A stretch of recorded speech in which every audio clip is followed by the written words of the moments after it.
13 Questions by Man Transcending. Manhood in the Digital Age.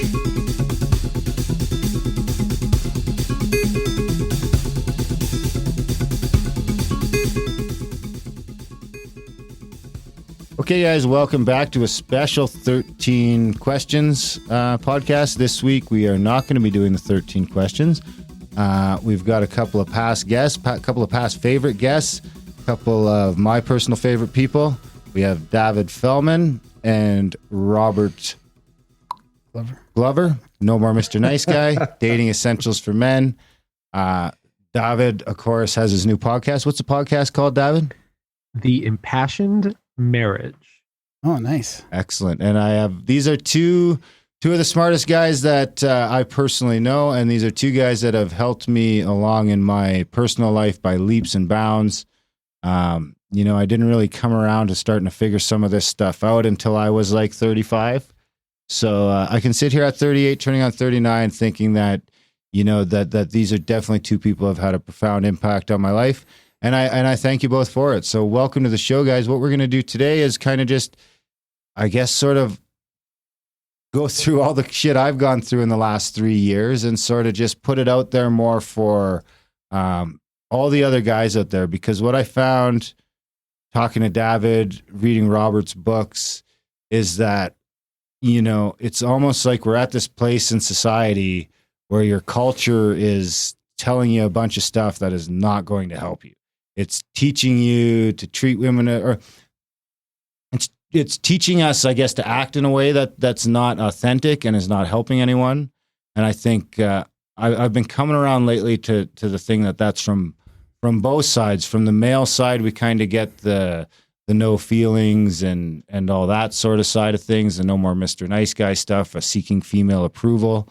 And then I'm starting to notice this other sort of thing on the female side where they've got sort of some biology and some evolution and some subconscious stuff that at the same time our culture or society is feeding them a bunch of stuff that probably isn't going along with their biology in the greatest way either. And it's ending in, they say the divorce rate is 50% or whatever they say it is. But I think when you take the divorce rate and you add on ending just long-term relationships that maybe never do get married, and then you add on, the classic loveless marriage that we all know somebody that's stuck in. And I think you're probably closer to 3 and 4 or maybe even approaching 80%. Wow. I got no argument with those statistics, but I see a skewed population because by training, I'm a marriage and family therapist.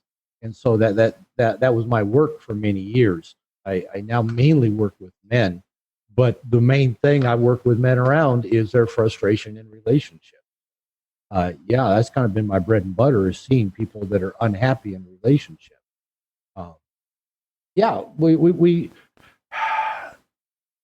I'll just kind of put a premise out there that is kind of how I approach things, and that is, I don't think long-term monogamous relationships are wired into our DNA. Now, I'm in a monogamous relationship, but I found that when people kind of unconsciously approach, I found the person I love, we're going to love each other till the day we die. Number one, it's not organic. It's not what Mother Nature wired us to do. But number two, we go into it with all these unconscious needs we're trying to get somebody else to meet, especially somebody else of the opposite sex, and they're trying to get all their unconscious needs met. And because we're all so unconscious, they don't have a chance. I actually believe people can stay together for long periods of time. I'm looking at somebody right here who's been married for a long time, David. And it's not easy, but there are things we can do to increase our odds of really having a satisfying, gratifying, mutually beneficial long-term relationship. But I'll go back, for me, the key word is consciousness. We have to approach things in a very conscious way, and our society doesn't particularly teach us how to be conscious in much of anything, especially relationships. Yeah, I would, Robert, I totally agree with you. I would add that in addition to consciousness, I think maturity is another top ingredient in this process, because I have yet to meet a 25-year-old that, no matter how conscious they are and aware they are, has the fortitude to survive, so to speak, the challenges of, what it means. And you, as a marriage therapist, you've probably seen literally it all. It's the whole process of a monogamous relationship is one of your own personal maturation journey, and I agree 100%. In fact, one of the things I've been saying, and I'm writing in the new book I'm working on, is that one thing really missing for us men culturally is that dynamic of maturity, and that we don't have masculine initiation. That existed for centuries and centuries and centuries, thousands and thousands of years, masculine initiation. We don't have anything to teach young boys how to grow up and handle the challenging world of the masculine, which, relating to the feminine, is one of those challenges. So what I see for men a lot nowadays, especially the younger men that grew up with the internet especially, is they just hang out in the nursery. And the nursery is that place where everything's nice and easy and not challenging. They surf the internet, they watch TV, they jack off to porn, they smoke pot, they eat junk food, they hang out with women and create no polarity with them. That they're being nice guys. And I agree that initiation that's necessary for at least masculine maturity is missing. And so that's why I'm writing the book I am, to teach men how to use our interactions with feminine creatures to be our masculine initiation, which increases the odds of those relationships actually being more satisfying. 100%. And to Darren's point originally, with regarding the messages, I find it, I can only imagine how, not just I can only imagine, I can tell how difficult it is for young men, because many of the, what I would call building blocks or stepping stones that men need to climb in order for them to reach a successful monogamous relationship, the messages in today's society tell them to step off the stones, not to climb up the stones. So when it gets hard, divorce is an option. When she's not satisfying your needs, divorce is an option. That's just in one particular area, but even in other things, even interrelationship dynamics, not teaching men the value of listening or communication skills, or just so many, what I would say, skewed messages that we get that don't encourage people or don't lead people. Your book is a perfect example. I mean, you came out with that book because young men were so off in the way they presented themselves, even, not just a dating, within the context of a monogamous marriage. You see it all the time. So I would say, like what Darren was mentioning, it's like a huge problem that we need to mature, and yet we don't know how to mature. Yeah, I agree with you 100%. And you come from a faith background that has, initiation, that has rites of passage for adolescents, both the boys and the girls. Oh yeah. And but from, at least in Western culture, that's mostly missing. And I'll just throw a whole other piece in here to kind of, monkey with where this conversation, is going, is that, I just wrote a dating book. I call it the non-pickup guide to dating success. And I had to learn how to date in my late 40s when I got divorced after 25 years of marriage. But I didn't, I read the game, I watched DVDs, got all the material. The guys kept giving me stuff. And I thought, there's some valuable material in here, but it's not how I wanted to approach dating. I wanted to approach dating much more authentically, much more organically, much more respectfully. And I came across two articles in just the last few months in national media publications. The two of them really stood out in my mind. One is, it says, for the first time in like Western culture, let's say US, North America, For the first time, over half of all adults under 35 are single. And another article that said something like over half of all single men haven't had sex in over a year. Now, to me, those are two interesting statistics because we live in what I call a hookup culture.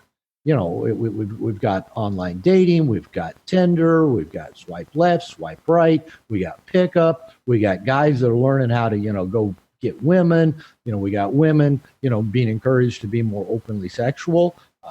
And while all this is happening, it's creating this kind of hookup mentality that is kind of like, all right, it's kind of like men and women meeting is pretty much just for the thrill of a few moments. And then because we've got, our apps and online dating and pickup skills, we can't just settle down with one person and get to know them and develop something that is challenging and beneficial to both of us. Let's move on to the next. Let's move on to the next. Let's move on to the next. And ironically is like everybody's skills and technology are getting better for meeting people and getting laid. Fewer people are in long-term relationships and fewer people are having sex. I'm thinking, what's wrong with that picture? Yeah, I mean, it's it's kind of crazy today.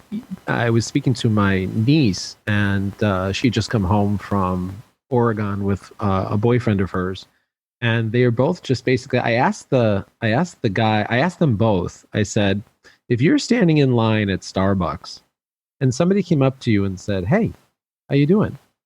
Can I buy you your coffee?" Something that I would have done back when I was in my 20s, no problem. If I was attracted to the person and was feeling gutsy, that would have been a typical way to approach somebody, whether it was at a bar or buy him a drink.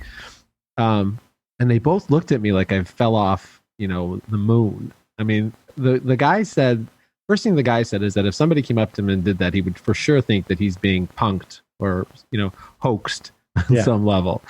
And my niece said, she would think it's nice, but she would definitely be very, very suspicious that something was up. Like, this is completely not normal. I mean, if you're not hooking up online with an app, essentially, unless you're, you have to get by somebody and you have to say, excuse me for something, there's almost no excuse for, just plain conversation. And I just found it so incredible.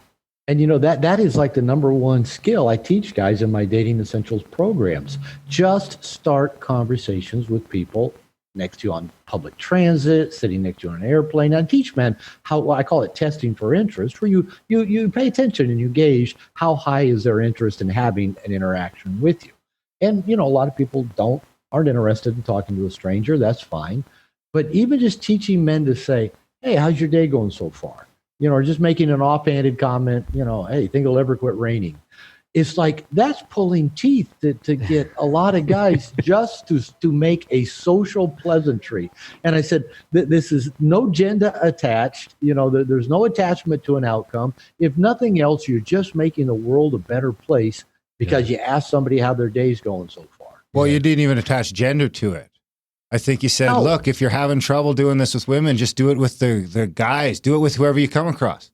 Yeah, I say do it with everybody. And then, of course, the men I work with take that literally. You mean every single person I meet, I have? No. Do it with everybody, meaning don't get so selective that you only do it with women that you consider to be a 10.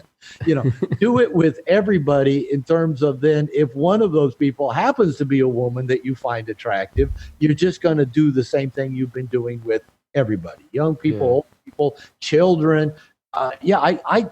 Even when I was single, I talked to men a lot more than I talked to women. Number one, I find men more interesting. And two, it actually makes you look more attractive to women if you're actually talking to men. Then all of a sudden women go, who is that guy? Well, I think authentically, most of the time, because I'm pretty good at talking about too much, but that's something I've taken on a little harder since reading the book. And it's kind of like, authentically, you're just, what I can boil like all those books down to is really a level of authenticity. because what I find is I'm never forcing myself to talk to somebody.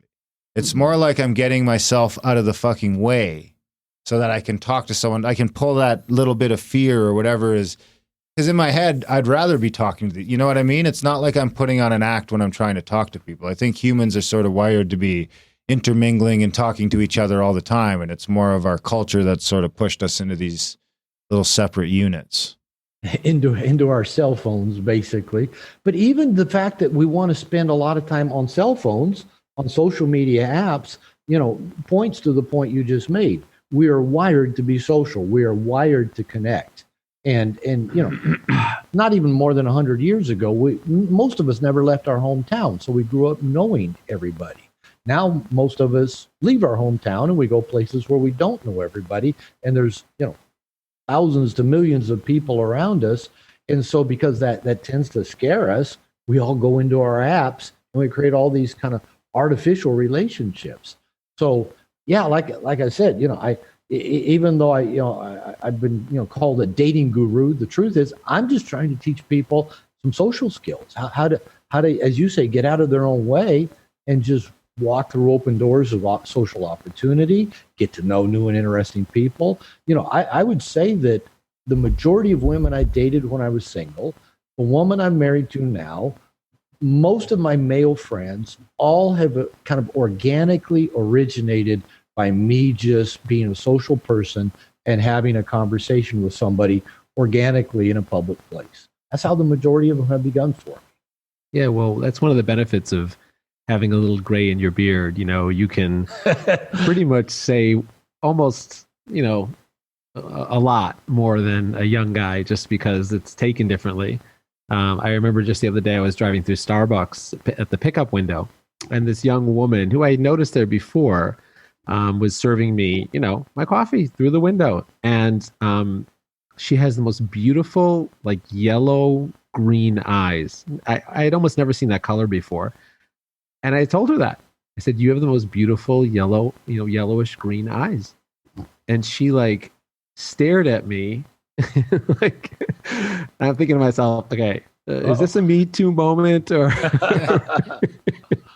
But then she looked at me, she handed me my coffee and she looked at me, she burst out into this grin and she said, "Thank you. I really needed that today." And see, it's so interesting how it's changing.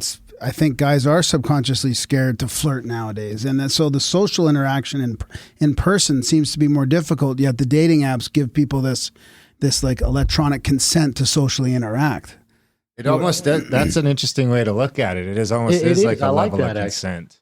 It's electronic consent, and that's why I teach people. I teach men especially how to be the observer, because not everybody's kind of just naturally gifted in terms of the ability to socially interact. And a lot of the men I work with have social anxieties. They're introverted. They're insecure. They're afraid women are going to think. I tell guys, women know why we talk to them, by the way. If we start a conversation with women, they know why we're talking to them. We're hoping that we get to see them naked at some point. Now, women know that going in, so now they've got to determine, what is this guy's agenda? What do I have to be careful about with this guy? And so, yeah, men do get really super conscious, self-conscious about that, and kind of hesitant. And which just feeds into I'll just stay home and surf the internet rather than go out in public and talk to people. And really kind of just my most basic encouragement is I've always said all my dating essentials for men podcast. I say, get out of the house, expand your route, linger in public, talk to the people you meet, test for interest, and walk through the open doors. And, I tell guys, miracles happen around people. And unless you got a living room full of people, you ain't going to have any miracles sitting at home watching TV, surfing the internet, playing World of Warcraft, whatever it is you're doing to avoid out being around people. And I'm like David. I mean, people used to refer to my Starbucks as being my office because, especially when I was a single guy, even when I got into a relationship, rather than sitting in my apartment on my computer writing, I always go to a Starbucks or a local coffee shop. I used to spend 3 or 4 hours every Sunday reading the Sunday New York Times, just being out in public. And again, it is amazing how many social connections I have just because of that process of getting out of my house and being around people. Well, that's where it starts. Yeah, doctor, I'd be interested in. I love it when people call me doctor. That's why you did it, right? That's the only reason I got a PhD is for people I to call me know. doctor. I was going to go for my PhD, and when the woman who was taking the applications, she was being all serious. She's like, "Well, why do you want to get your PhD?" And I just looked at her 100%. I said, "I've always wanted people to call me a doctor." That's pretty much it. Why not? See, nobody ever asked me that, so I got under the radar with it. Anyway, so I'm finding that this gap in communication and what Darren mentioned a little bit earlier, authenticity, I find that chases men into their marriage. And that ends up being one of the biggest stumbling blocks that men have to get their needs met in long-term relationships. Because, they're dating, let's just say they got through that phase, however it happened. But do men know how to authentically and vulnerably, yet masculinely ask for their needs? All right. And go ahead. Most of us don't. I'm going to give you a little mini seminar. This is one of my favorite subjects. So thank you for teeing it up. Sure. Here's the deal. I reference a lot our human ancestry. And for the majority of human existence, we lived in tribes. And again, David, you're from a background that had 12 of them. You had 12 tribes. Exactly. And you can trace back to who the father was of all 12 of those kids that started those tribes. That's right. So we lived tribally and fairly communally is what anthropologists tell us. Everybody shared everything. And relationships apparently were pretty communal as well. We did not start having pair-bonded relationships until less than 10,000 years ago, when we quit being hunters and gatherers and very nomadic and started settling down and owning stuff. And the term that most people use for that period of time is the patriarchy. I like to call it just the ownership model of things, where men started owning stuff. They owned their land, they owned a cow, they owned a goat, they owned a tree, they owned their wives, they owned their kids. And so we went private property. We went from this very communal shared experience, that is what is most deeply wired into our DNA, to now, we went to, extended family, but we're not even connected to extended family. So we've narrowed down our resources for getting our needs met in modern culture. But we still have that ownership mentality. When a man and woman meet each other and, we're in love. And I tell that the three requirements the average guy has for the woman he's going to marry is she's not too bad looking, which also means she's not too good looking, because that's too scary. She at some point pays attention to him, and at some point agrees to have sex with him. That's how most men choose their wives that they hope to be married to, the rest of their lives. And what happens is we have this, kind of going back to a word, Darren, you and I were talking about just a little bit before I think you started recording, of fusion versus differentiation. Fusion is the model that says you belong to me, therefore you should. You're my child, therefore you should.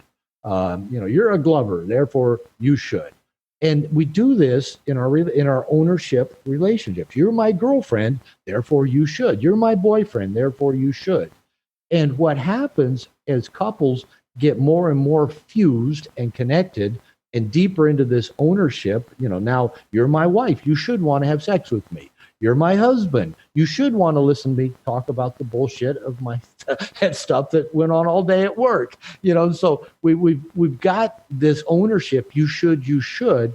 But what happens is when we're depending on one person primarily, or maybe one or two or three, we're not going to get our buckets filled. We're not going to get our needs met. And I teach people, and this is kind of a core thing I teach in a lot of my workshops, is to create something consciously that I call cooperative reciprocal relationships. I know there's a bunch of big words, but it's real simple. I have people draw a stick figure of themselves, and then around them draw a bunch of circles around them with arrows going from them to those circles pointed in both directions. And what a cooperative reciprocal relationship is a relationship we have with another person, an organization, a professional, in which everybody involved is getting some needs met. That we right here have a cooperative reciprocal relationship. Darren and Graham, they've got some guests on their show, and they get to have something to talk about and put up on the internet. You've also got listeners. Your listeners get something out of it. You get something out of presenting it. David and I are going to get something out of being on this show together. He and I will get something out of it because we're going to get to know each other better. Everybody's getting something out of it. It's cooperative. It's reciprocal.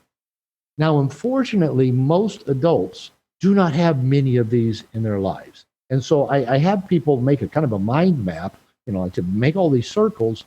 And first of all, I have them, write down all the cooperative reciprocal relationships they already have. It might be, a best friend or two or three, might be family, might be church, might be a dentist, it might be a doctor, it might be a personal trainer. So I have people, first of all, get a look at what they do have. Then I say, listen, I'll create another mind map, but we need to start with a bunch of empty circles, and we're going to start putting in there what we need. A financial advisor, an accountant, an attorney, some other, a chiropractor, more best friends. I do this periodically myself. And right now, I've got probably 10 to 20 really good quality friends that I didn't have 2 years ago, because I put on my mind map of this cooperative reciprocal relationships, I need more masculine friends. I need more men friends. And I also put down that I needed some sort of coach or therapist. And once I opened myself up to that, a guy that came to one of my workshops told me about a coach he worked with and a men's program he leads. And I contacted him, hired him as a coach, and then the next year joined the men's program, which I'm in my second year. And now I've got all these circles with all these really great men and a coach. And, we go on 3 retreats a year. And it just expanded my life because I identified I needed these things. Same thing. In the last year and a half, I've added a new accountant, a financial advisor. I've added people and systems to help me get my needs met. Now, the third part of the assignment I have people do is to write down and go back to the list of cooperative reciprocal relationships they already have and make a list of which of those they need to renegotiate or maybe even pare back. Because a lot of us have some of these, I did that with my accountant. I wasn't loving what I was getting from my accountant. And over time, I kept trying to negotiate it to where it's what I wanted more. It didn't work. So I pared that back and went and got a different accountant. I've done that in friendships where I realized, this guy was a good friend for me at one time in my life, but for whatever reason, it's just not working. Maybe we've been tried to make it workable and renegotiate until I finally reached the point of realizing I wasn't getting anything out of it anymore. So it was time to actually say, I'm going to stop being in contact with you. Not because I was mad, not because I was hurt, I was getting nothing out of it. And the attempts to try to renegotiate and get more out of it weren't going anywhere. So this, I believe, now that we're not tribal anymore, we create our own tribe.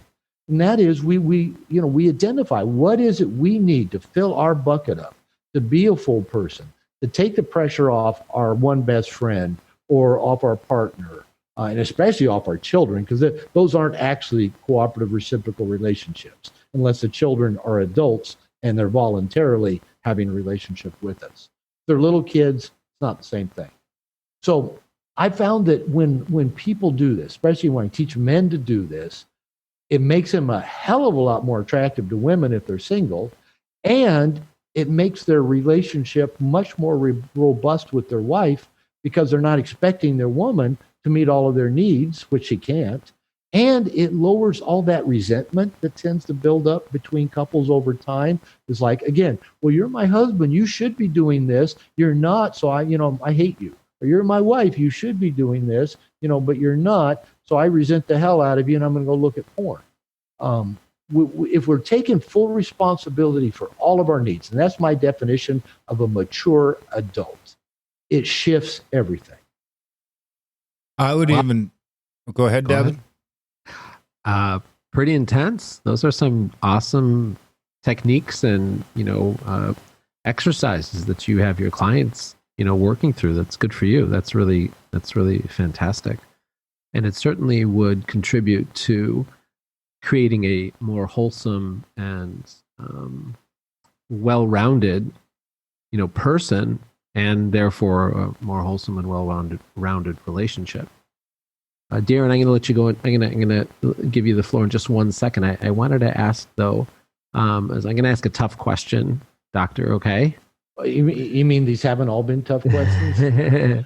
So you had mentioned, taking responsibility for getting your needs met. But as a marriage therapist myself, and I'm sure you've experienced something similar, where the rubber hits the road is when there are needs that can't be met except for through your partner. Okay. And those seem to be the sticking points, at least in many of the situations that I'm working in. I don't get that many men that my sage advice is, join a bowling league.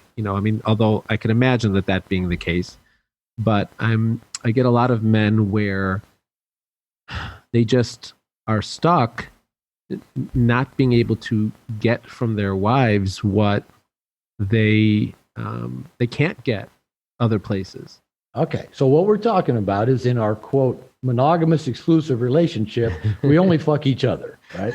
Exactly. That's a symbol. That's that's definitely a way to say it. I wouldn't have used those words, but yes. Well, yeah, I used to be religious, and then I never swore until I was in my 30s, so I'm making up for lost time. Go for it. So I hear what you're saying. Yeah, exactly.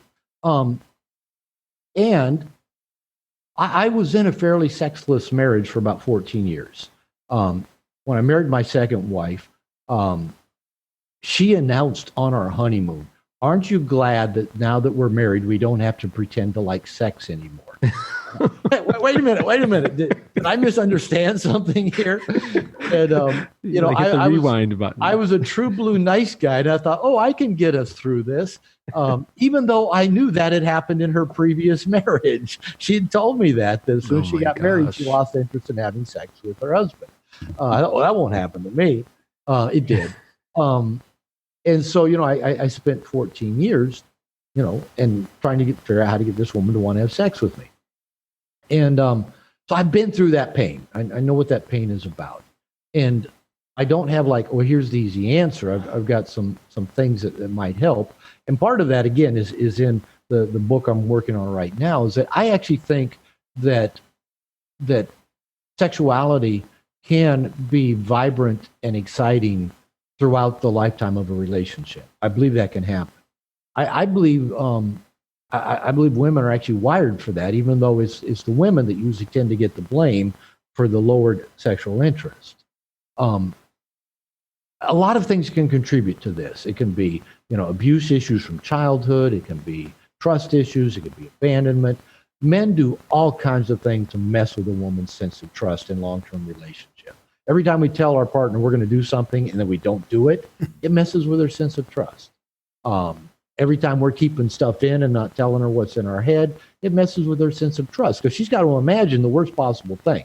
Maybe you're driving down the road and she's sitting next to you in the car, and you're trying not to fart because you just don't want to offend her, and she knows you're holding something back. She doesn't know what, so she's going to assume that you're still thinking about the woman's tits on that corner back there. So she's assuming you're fantasizing about that woman that she saw back there, and you're just trying not to fart.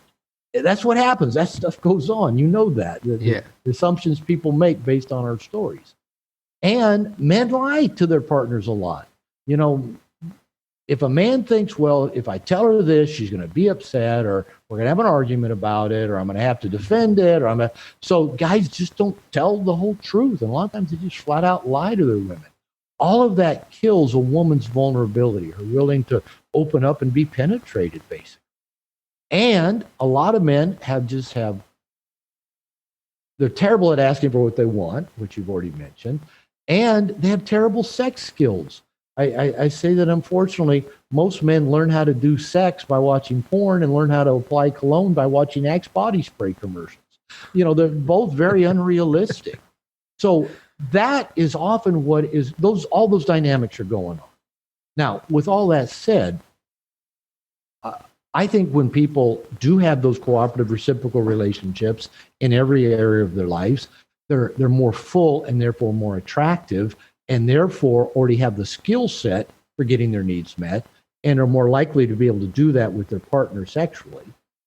I think if people are willing to dive into why do we have this problem? Is it because one has abuse issues and they're guarding themselves? Is it because the guy's told so many lies or half-truths to his woman, she doesn't trust him anymore? Is it because the guy's shitty in bed? There can be a lot of things.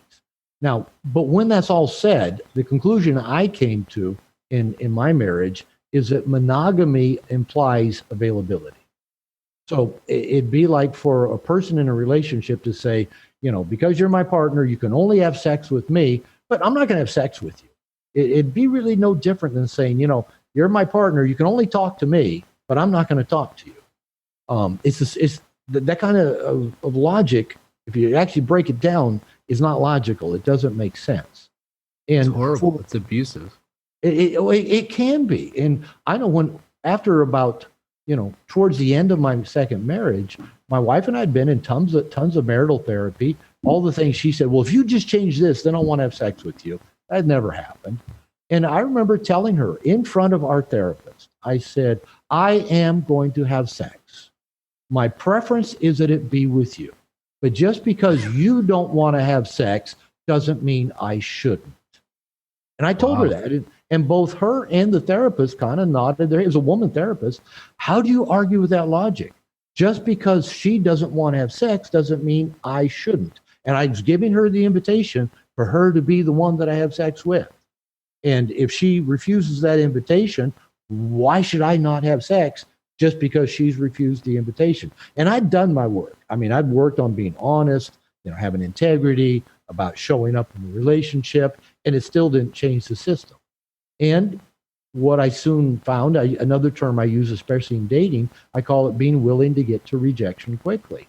And once I made that announcement and it became really, really clear she had no interest in our relationship being any different than it had been throughout the marriage, we, not too long after that, quit being married.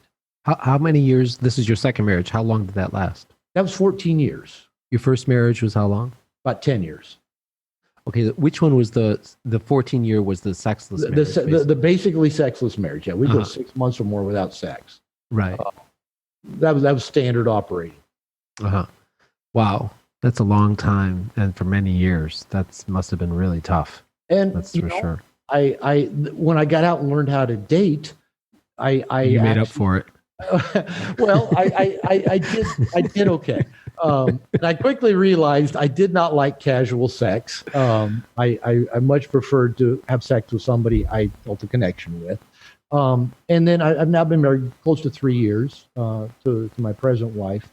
And she'd be happy to have sex 2 or 3 times a day. And if we go more than 2 days without sex, she assumes I'm having an affair with somebody else. Because what other reason could there be that we haven't had sex in 2 days? Finally, it took you 25 years, but you got what you wanted. And now that I'm in my 60s, it's kind of like, oh, not again? You want to have sex again? Give me a break. We had sex this morning. Yeah, God's sense of humor. I do love that. I do love God's sense of humor in that way. Why couldn't it have been this when you were 22? You have to wait till you're 60 years old. Exactly. But I'm smiling. Life's good. I'm grateful for everything that's come my way. I'm grateful for my past relationships, and both of my ex-wives know I'm grateful for them. And I'm glad my life has taken the path it's taken. We're sitting here today having a great conversation, and we're both helping making the world a better place for everything we've been through. Yeah. It's interesting in our religion. I'll just add this little piece. I think it's kind of fascinating, and most people I tell find it pretty fascinating. So in our religion, there's a law, basically, that as long as the woman experiences a menstrual cycle, so these laws wouldn't wouldn't occur after she goes through menopause. The men and women can't be together at all physically for essentially the week of her cycle, and then another 7 days after that. And when I say that you can't be together, I mean you can't touch each other. You can't even hand anything to each other. So if she said pass the salt, I would have to pick up the salt, put it down next to her, and then she would have to pick it up and take it. That's how literally the term is she's unclean. Spiritually unclean, not physically unclean. Yeah. And it just creates the most, it's a very difficult dynamic to get used to, but it's also a very, talk about polarity. Mm-hmm. Because by the time you haven't been together with her for 2 weeks, I mean, you're just like a volcano ready to erupt, and you just cannot keep your eyes and hands off of her. And then she goes to what's called a mikveh, which is this ritual bath where she immerses herself and she prepares herself essentially for intimacy with her husband. And a few things that I think is really a good takeaway just for everybody, because not everybody's going to do this, obviously. It's only, the most observant of the Orthodox Jewish people that do this, or in general, the Orthodox people do this. But that separation and that tension that grows really changes the whole dynamic within a relationship. And just one more thing about it is that, and I'd like to hear, Doctor, your opinion on this as well. It forces a schedule. So, for instance, for you and her to not be together that first night after she's clean, spiritually, would be like taking a sledgehammer to the relationship. I mean, there would have to be some serious issue going on between you where she wouldn't be available. So it kind of, not only does it create this tension where you're completely separated for 2 weeks, but it kind of forces you together. It doesn't matter if you guys got into a fight that afternoon. It doesn't matter if some bill hasn't been paid. It doesn't matter if she's upset at you about something. That night is your night together, and you never miss it. So like go ahead, go for it. I love it, actually. I've got Jewish acquaintances who've told me, and I have a background in religion, so I've studied these things as well. But same thing, my acquaintances said that they really like it. They like that time, the break. The men and the women both like that time away. And I mentioned the book I'm writing. The tentative title, the working title, is called Positive Emotional Tension. You must have said, tension, emotional tension, 2 or 3 times, and it is at the core of the polarity that I'm teaching men and women of how to keep that relationship, exciting and alive and vibrant. And the basic premise of that book that I'm working on is that women have to experience emotional tension with a man to be attracted to him, sexually aroused by him, and to stay attached to him over time. Now, unfortunately, we men tend to hate emotional tension, especially in relationships. We want everything calm. We want everything smooth. We want everything secure. And so we either never create emotional tension for the woman, and this is part of the long-term problems with men sexually in relationship, or a problem with them getting laid at all, is they do nothing to create emotional tension for a woman. They're passive, they're indirect, they're pleasing, they're nice, none of which creates tension for women. Men go, why do they always go for the jerk, for the asshole? Because he creates tension for them. It's that simple. And for we men in long-term relationship, when our woman is creating tension, David Data says that for women, drama is foreplay. So while they're creating foreplay, we're trying to, we're putting the wet stuff on the red stuff. We're trying to get that thing put out and get it back to calm, back to good, so she'll want to have sex later on. Right? And so we wonder why we have problems in long-term relationships. So the core premise of what I've been teaching men and of this book is that it is in that healthy space.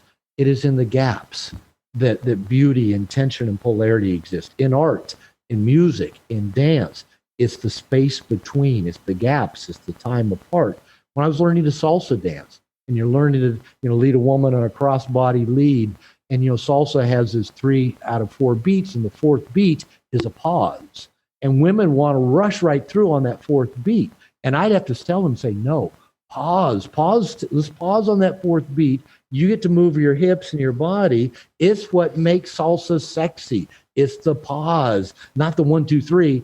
It's that pause. And so I work with men, and when I get a chance with women as well, teaching them, consciously create that space between, create the healthy distance. My wife and I live here in Puerto Vallarta, Mexico. I got 2 stepkids. Her kids are 12 and 14. And we've got a very healthy relationship. Like I said, she loves to have sex. That's not a problem. And I have an office door with the doors closed. So I come in my office. When the doors are closed, she will not walk in my office. She'll stand out. She won't even knock on the door. She'll stand outside and wait for me to see her. I'll say, you can come in. She goes, no, if your door's closed, I'm not going to come in until you ask me to come in. She respects that space. Wow. Right? Well, yeah. And people think that's a bad thing, but it's not a bad thing. I mean, these people I was listening to a story the other day about when a couple gets so close that they don't even close the door when they go to the bathroom anymore. Yeah. And it's you think that's the perfect relationship, when in actuality, it's probably doomed to fail because there's no space and there's no polarity. There's no differentiation. There's no space. There's no time away. And I travel a lot. And my wife knows at times I book trips to go for work or visit family in the States. I take her with me frequently, but she knows when I don't. When I say I've got this trip booked, she knows it's because I just need some alone time. And she'll even say that from time to time. I know you need your alone time. And I do. We men need more of that than what we realize. And she respects that. And I know when I was married, even in my second marriage, to the woman who didn't want to have sex with me, during that time when I quit being such a nice guy, I started taking road trips with guy friends to go watch baseball games in ballparks around the country. So I'd be hanging out with 3 to 5 guys. And we've been to your city, David, to watch baseball. Went to Fenway, not Fenway, but Wrigley. And went to Fenway too. And after I'd done 3 of those trips, I remember her telling me I'd come back and she'd say, I just got to tell you, I'm so much more attracted to you when you've been away with your buddies and when you come back. Thinking, right, this is a woman that never wants to have sex with me. She's telling me she finds me attractive. So that healthy space is just so crucial. And I believe that men have to consciously create that. In my dating books, I'll say, don't be texting the woman all the time. Stay off the phone with her. Wait to let both of you have the anticipation of, hey, we're not going to see each other, for 5 more days till we have this date set up 5 days from now. Let some tension build up. The date will be a lot more interesting if you haven't already dissipated all the energy by talking on the phone for 3 hours every night before you see each other. Yeah. So create healthy space. And that's where the beauty is. That's where the sexiness is. That's where the polarity is. That's where the tension is. The coming together, moving apart, coming together, moving apart. That is what builds tension just so fundamentally for men and women. Well, ultimately, that's kind of where those relationships all live anyway. I mean, we did some shows on Grimerica with Heidi Sheffer, Heidi, where she was talking about, I mean, when you really boil it down, none of your relationships are within either person. So it's like the world is built up on all these one-on-one relationships is one way of looking at the world. And all of those relationships actually, exist in some space between us. So if you're all crammed in together and enmeshed with no boundaries or anything else, I mean, that space is going to become a polluted mess. Well, David, you may be familiar with Esther Perel. She wrote Mating in Captivity. Yes, of course. Brilliant. I remember listening to her as an audio version of that book, and I'm thinking, this is the book I wish I had written. I mean, I highly recommend it. Two books that I highly recommend to couples. One is Passionate Marriage by Dr. David Snarch. Yeah. Snarch is great. He's brilliant. Esther Perel is brilliant. But her premise is that actually what she would define as intimacy actually works against polarity and sexual tension in relationship. Basically, the more we're just, an open book with each other and just totally known by the other, even though those are good things and good qualities, it actually has the tendency to kill the sex drive. And so, there has to be a consciousness in there of how do we have intimacy, i.e. being known by an intimate partner, a long-term partner, with at the same time having some mystery, having some apartness. If you both know what each other did all day long, what the hell are you going to talk about later on? There has to be some of that apartness to bring some mystery back into the relationship. When I come back after being away from home for 10 days, there's things we're going to catch up on for the next 10 days of what she did while I was gone, what I did while I was gone. And my wife and I actually do not talk a lot with each other when I do go away. We'll text each other. We'll let each know how we are, what we're up to. But we might talk once, over a video while I'm away for 10 days to 2 weeks. Wow. And it just builds. Yeah.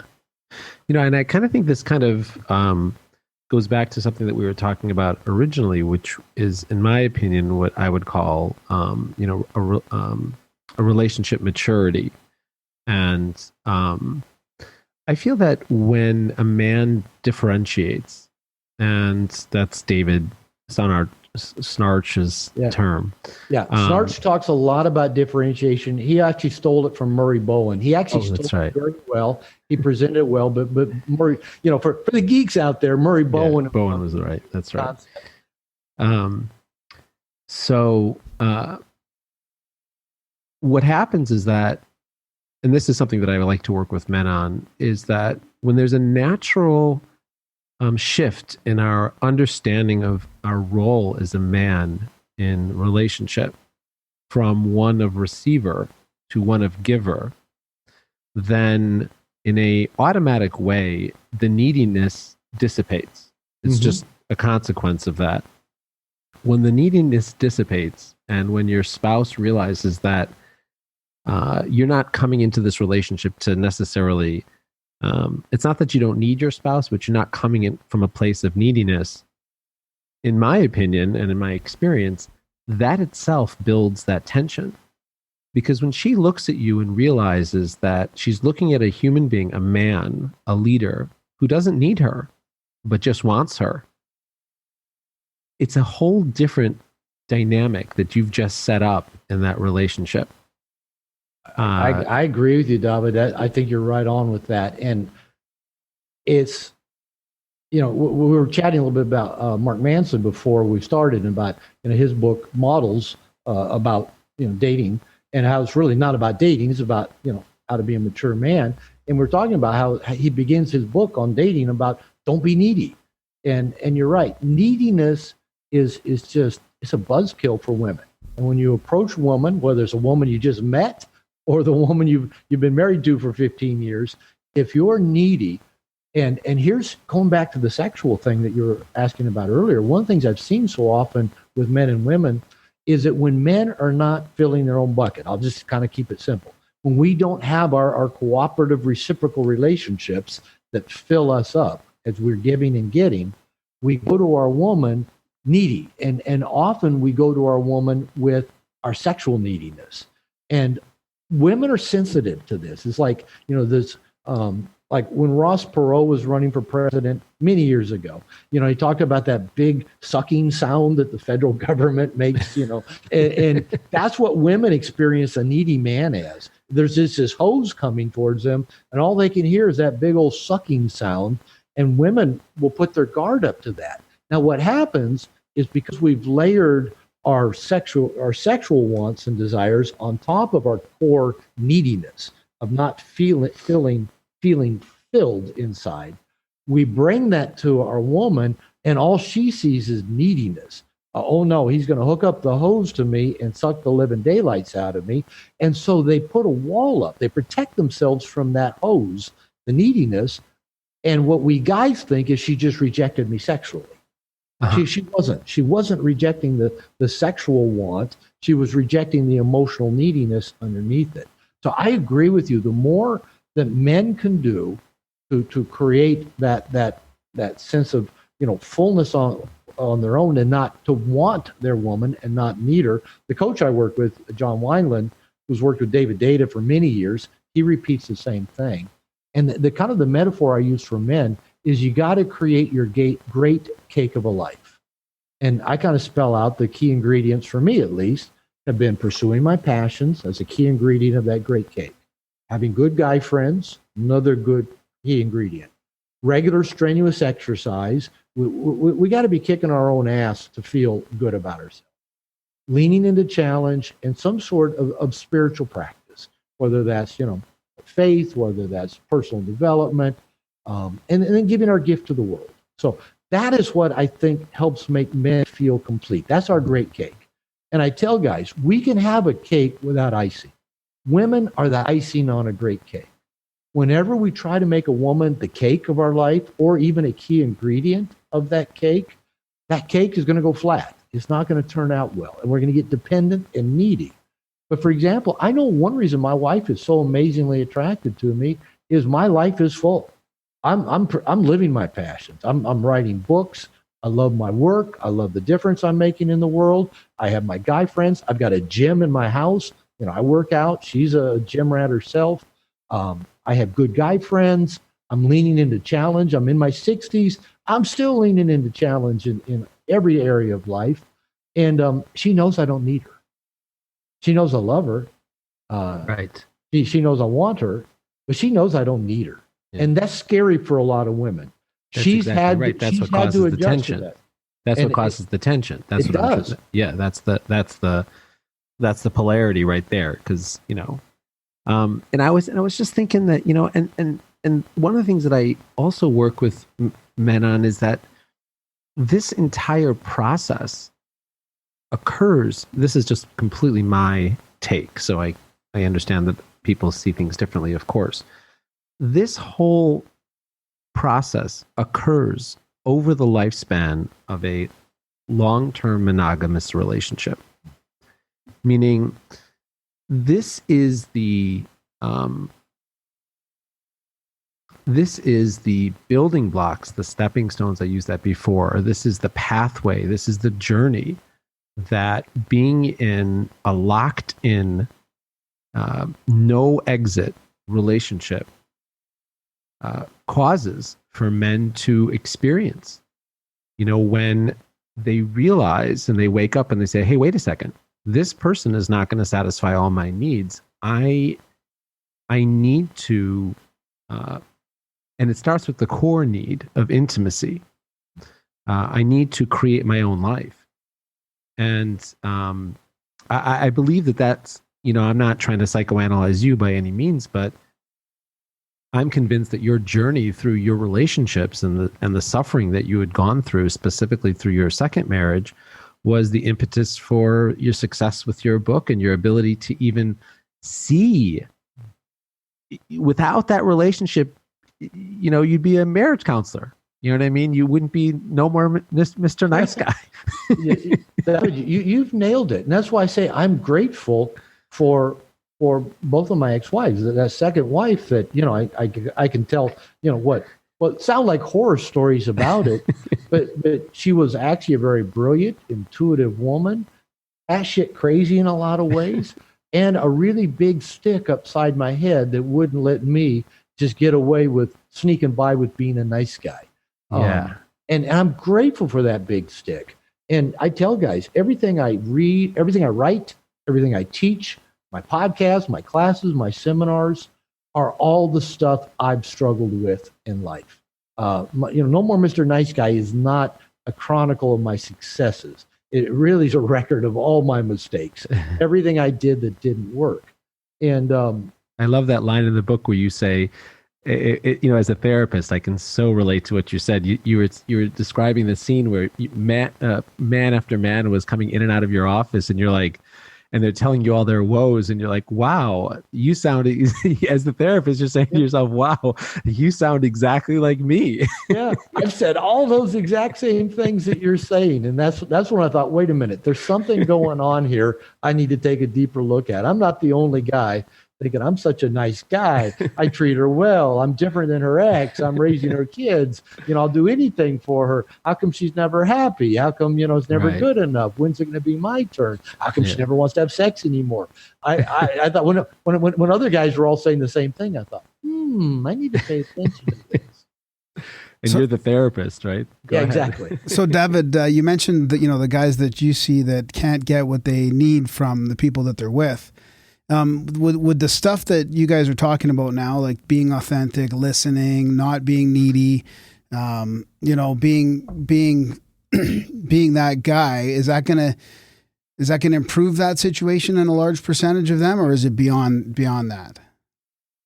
Well, I always tell all my clients that if I had a magic wand that could get their wife to do whatever they wanted, I'd be richer than Jeff Bezos and more popular than Donald Trump. Yeah. So I wish I had that ability. Yeah. Strange bedfellows there.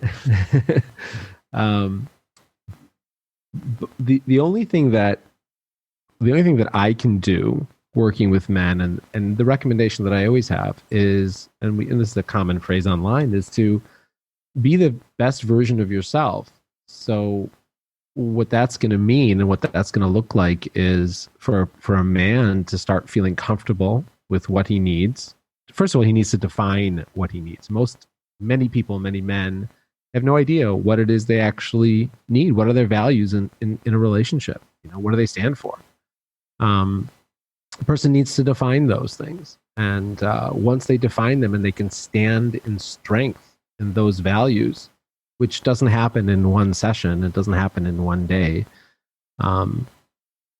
Once you understand that, then you have to learn how to communicate that, and like Dr. Glover was saying just a minute ago, like he had at some point he realized that, intimacy within the confines of a marriage is not a luxury. It's a requirement. It's mandatory. And his wife wasn't on board with that message, but he eventually had the strength to stand up and say, this is my need, and this is what I expect. And he made himself vulnerable in the sense that he said, I'd really like that to be with you, and that's, and again, this is also from the Passionate Marriage as one of his techniques. He talks about how when you're able to convey to your spouse in a vulnerable, strong, clear, and confident manner what your needs are, that's the top of your game.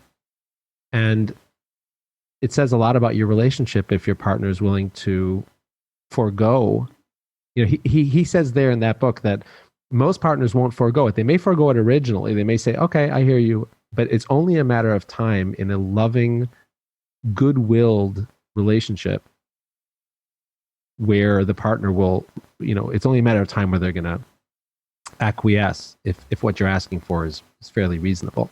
That's his take, and that's been my experience as well. So that's what I like to work with guys on and men, and it's a whole journey, because many men are afraid to ask for what they want, or they don't even know what they want, or they're ashamed, or it's a whole, I don't know, Doctor, what do you think?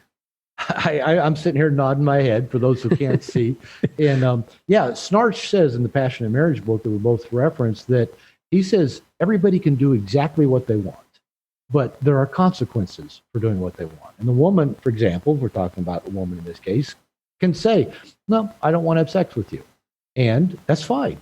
And there's always a consequence to everything. And for a partner to think, well, I should be able to do what I want and not have a consequence to it, that's not how the world works. And that's not how relationships work.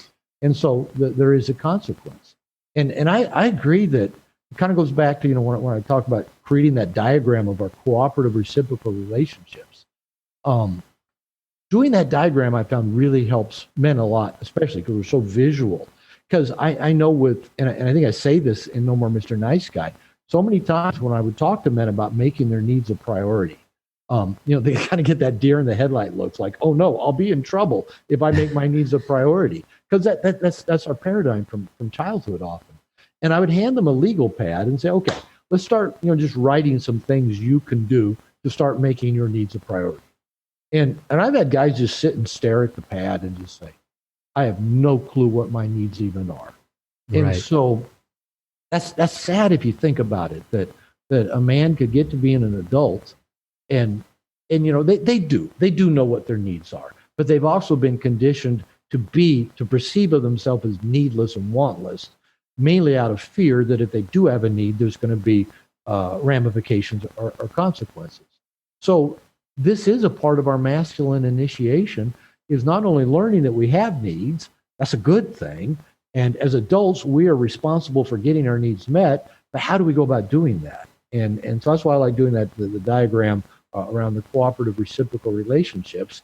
And as we've kind of both alluded to and stated, when a man is good at getting his needs met, number one, he's less needy, so therefore more attractive, again, whether he's single or in a relationship, and he's going to be more skilled in the process of getting his needs met, and therefore more likely to get his sexual needs met as well, just because he has more skills in his ability to get his needs met. So there's a lot of payoff all the way around for men learning how to skillfully get their needs met and to take full accountability and responsibility for that. I don't, as an adult, I don't get to blame anybody on this planet if my needs aren't getting met. That's solely on me. That's my job. I'm accountable for that. And if I'm blaming somebody for my needs not getting met, that's me being a helpless, childlike victim. And again, that ain't going to make me very attractive, and it's not going to make me at all happy either. So Right. it works a lot better if I take ownership of it. Yeah. And the converse, the opposite of that in some ways is like, I think we're talking a lot about getting your needs met, but I also work with men on, I wouldn't use the word the opposite of that, but boundaries. And that's another way of getting your needs met, meaning establishing behavior that's not acceptable within the confines of a relationship. That's really tough because it's just as challenging as it is for me to say, hey, I want you to do X, Y, and Z. Sometimes it's even more challenging to say, hey, can you please stop doing A, B, and C? Mm-hmm. And that's another area where it's really tough. And many men I think are sideswiped. I work with men who complain to me that their wives humiliate them in public, or do other things to them that are, maybe they yell at them or they criticize them or they threaten them, and it's really hard. It's hard to work with people. It's a journey basically for a man to get up and say, hey, this behavior is unacceptable and I won't tolerate this in our marriage. And yes, we're still going to stay together, but you have to stop. You have to stop doing this. It's tough. Better do that sooner than later. Yeah. Oh, I agree so much with that, Darren. Yeah. I'll tell you two quick stories about boundaries. And believe me, I agree with you 100% about their need. Boundaries are what allow people to get close to us. If we don't have boundaries, we're either going to isolate or put up walls. Boundaries, we get to decide who comes in our space, what they get to do, how long they get to stay, when it's time for them to leave. Again, boundaries are another adult behavior, just like getting your needs met. The two quick stories. One is when I started my own journey of recovery back in my second marriage. I went to a therapist, and in the very first therapy session, she put a string down on the ground and did a little demonstration with me about boundaries, her side of the string, my side. And it was very like, wow, this is profound. I was in my 30s on my second marriage. I had a PhD in marriage and family therapy. I had never heard of boundaries in my entire life.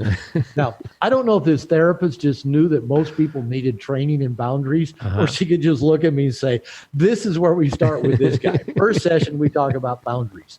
But those were transformational because I was trained as all children are trained. Children are trained to put up with bad behavior. Why? Because the big people get to do whatever they want and the little people have to take it. That's just how the world works. Right. So we grow up to be big people and we don't realize, we don't have to take it. We can say no. We can say stop. And the second story is in the men's program that I'm in.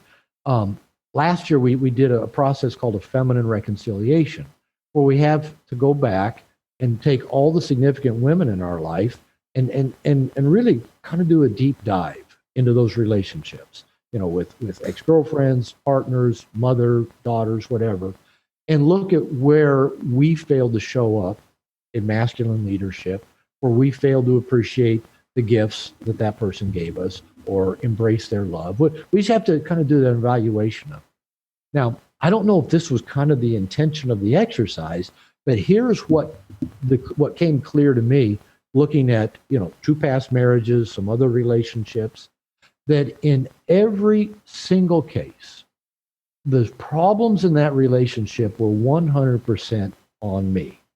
And here's why. And this goes back to something Darren said just a minute ago. In every one of those relationships, I could pinpoint the first time the woman acted badly. And for each woman, it was a different bad behavior. For some woman, it might be just like disappearing, ghosting, and not showing up or calling back. For another woman, it might be, out of the blue saying she's going to break up with me on a Friday, and then on Saturday she wants to get back together. For another, it might be being overly controlling. For another, it might be being verbally abusive. But in every single situation, I could pinpoint the first time the woman acted badly, acted inappropriately within a long-term relationship, usually within the first few weeks. And I realized what was on me, that if each one of those cases, if I'd been a differentiated, conscious, boundaried man, I would have said something pretty simple and would have gone basically like this. If you want to hang out with me, you don't get to do that. If you want to hang out with me, you can't do that again. If you want to hang out with me, you have to do it this way. Now you decide. I guess as Snarch, you can do what you want, but like Snarch says, there's a consequence. Yeah. But what I always did is I'd like put up with it or try to talk them through or get them over it or get them down from fix it. Fix it, make it better. And in every single case, and I have done that in other cases where I set boundaries really early on and watched the woman fall more in love with me, as I basically said, if you want to hang out with me, you don't get to do that. You're going to have to do it like this if you want to keep hanging out with me. And it wasn't controlling behavior. It was stuff like you can't keep going back and having sex with your ex, those kind of boundaries. Yeah. Or, you can't just get mad how you're willing to be treated, basically. Yeah, how I'm willing to be telling treated. them what to do, but how you're willing to be treated. And whenever I did that, the women responded well. It activated something inside. I said, this is like one woman when I said, all right, you can't keep sleeping with your ex if you want to keep hanging out with me. So you decide what you want. You decide. She came back like a few days later and said, I told my girlfriends that you had said that. And all of my girlfriends said, that's a good man. You need to quit sleeping with your ex and get all in with that guy. That's right. And she said, I'm not going to see him ever again. Yeah, And that's so a leader. That's what it means to lead in a relationship. And it did. And she felt safe and felt aroused and felt attracted. But my point was with boundaries is that we men as adults cannot complain about anybody that's treating us badly if we've tolerated it, trained them it's okay, put up with it, tried to convince them to quit doing it, but did not draw a hard line.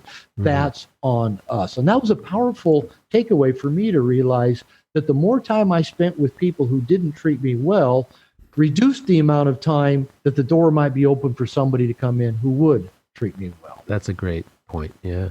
Well, Awesome. that makes, this will be the final thought since we are about out of time here. But I would take that boundaries thing one step further and say that most men are probably, I would say, maybe not even just men, but this is a man show, so we'll say most men, are probably like 75 to 80% of the times you're pissed off at someone in your day-to-day life. Take a look at yourself and ask have you actually expressed anything? Right? Whether it's someone cutting on you in line or whether it's, I'm sick of this fucking guy. Every time he comes in here in the morning, he's slurping his coffee, but you've never mentioned it one fucking time. So it's like, Graham, is that you? It's take a look.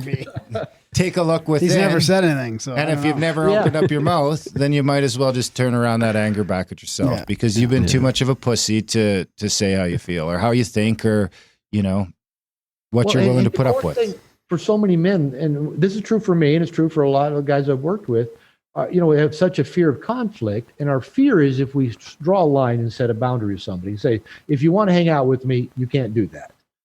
We're afraid that, they're going to have a big negative reaction to it. In my experience, a lot of times they have a very good reaction because they didn't realize they were slurping their coffee and getting on our nerves. And nobody ever told them, right? So if we could do that with love, we actually invite them into higher consciousness. I tell the guys I work with, the best boundaries are the ones that invite the other person into a higher consciousness. Nice. So, but if we don't tell them, they're not going to know. And I tell people, if you set boundaries with people and they become hostile, you just got to rejection quickly. That's Don't a pretty hang good out sign. with hostile people. You know, I call them professional boundary invaders, and often these are usually family members or the person we're in a relationship with. And if they react with hostility to loving, clear boundaries, that's something we need to pay attention to. Yeah. Well said. Well said. A good a spot as any to wrap it up. We've gone through 90 minutes just like that. Robert predicted it before we started. I called it. Hey, I called 2 hours. That's right. So, I mean, hey, maybe we can do this again a few months down the road, and maybe we can find something else to focus in on. But it's been fantastic to talk to you guys again. I owe you both a debt of gratitude. So thanks again for coming on the show, and thanks for all the help in my personal life. You're welcome. It was fun. David, good to meet you. Good to talk to you. Next time, let's try not to argue with each other so much. We could agree on something. This is a problem. You guys need better boundaries. We do, actually. Thanks, guys. All right, guys. All right, have a come back night. Anytime. Have a good night.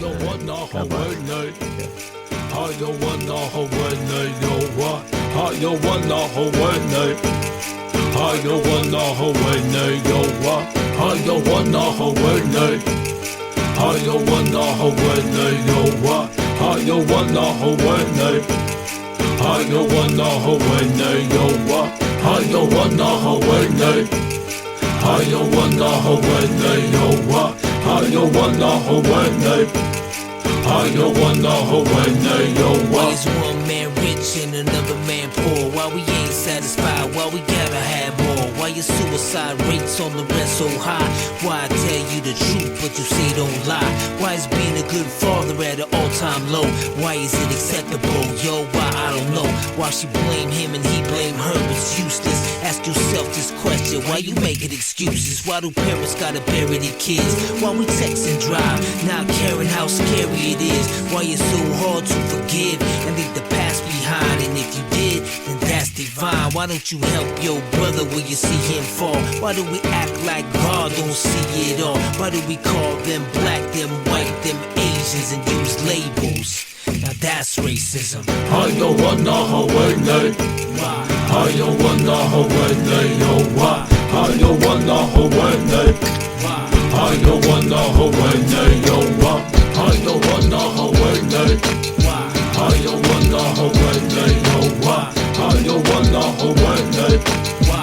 I don't wanna Hawaii. Why is there innocent people locked up for life, while some people can't say nothing nice? Why do we always gotta question what all of it means? And why won't you follow your dreams? Tell me why. That night when you took my dad, why'd you let me see my grandpa cry? And tell me why. And why do you choose to hide, even though you was born to fly? And tell me why. And why don't we turn from all the hate? And why don't we learn from all mistakes? Why do I keep on wrecking these fat beats? And teachers don't make more than professional athletes. And why? And why? And why? And why? And why? And why? I don't wanna Hawaii. Why? I don't wanna Hawaii. Why? I don't wanna Hawaii. Why? I don't wanna Hawaii. Why? I don't wanna Hawaii. I don't wanna Hawaii. Why? I don't wanna Hawaii. I don't wanna Hawaii. Why?